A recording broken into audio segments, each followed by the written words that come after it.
In this video, we're going to learn how to install acoustic foam treatment without damaging your walls. Hello everyone, I'm Andrew Can, and if I can, you can too. In today's video, we're going to learn how to install acoustic foam treatment by using command strips. I learned how to install acoustic foam while in film school, and I still use it to this day. In this video, we're going to be discussing why you should or shouldn't use acoustic foam, difference in soundproofing and acoustic treatment, how and why you should install the acoustic foam using command strips, other ways to soundproof such as rugs, corner pieces, etc., before and after test, and final things to know. Before we move on, let me know, have you or do you use acoustic foam? It's also important before we move on to note that I am going to be using the foam installed to do all the recordings you hear. There will be a comparison though later in the video. There are multiple ways to control the sound of a room, and one of the most common ways on YouTube is with acoustic foam. Acoustic foam is affordable and readily available on Amazon. They come in different colors or amounts purchased. I bought mine in gray because I think they look professional and they all work the same. Acoustic foam is used to absorb sounds before they can bounce off your floors, walls, ceiling, etc. Without acoustic foam, those sounds can get recorded, and we don't want that.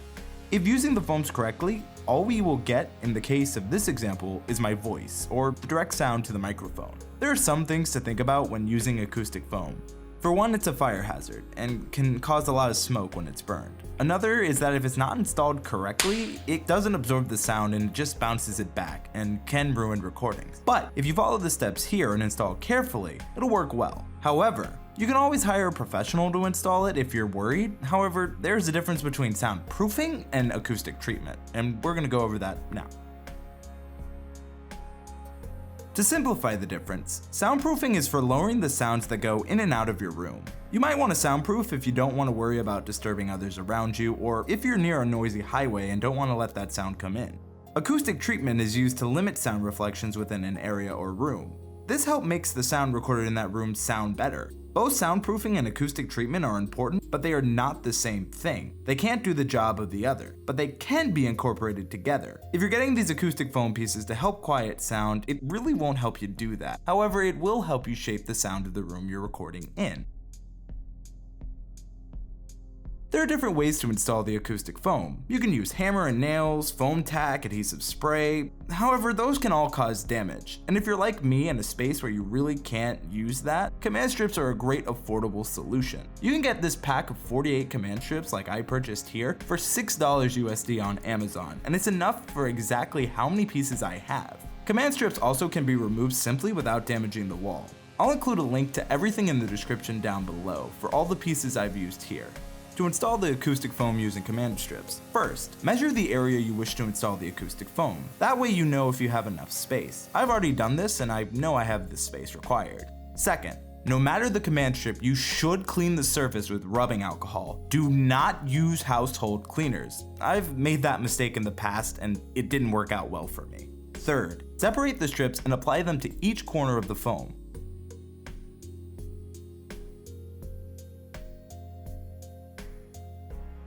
I have 48 strips, so that means that each gets 4 strips,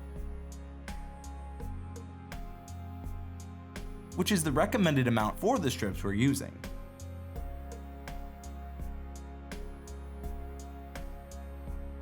Fourth, once you've decided how you want the foam to go on the wall, go ahead and place on the wall and press each strip firmly for 30 seconds. Again, failure to do so can result in the pieces falling down.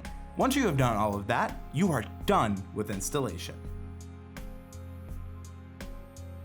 There are other ways to treat and soundproof a room. One way is by adding a rug or installing carpet to absorb some of the sound. Another way to treat a room is by utilizing quarter in pieces of acoustic foam to help with sound reflections. Other ways are by blocking walls with heavy materials. If you're going to soundproof, make sure to check for a STC or sound transmission class rating. Generally speaking, the higher the rating, the better it is.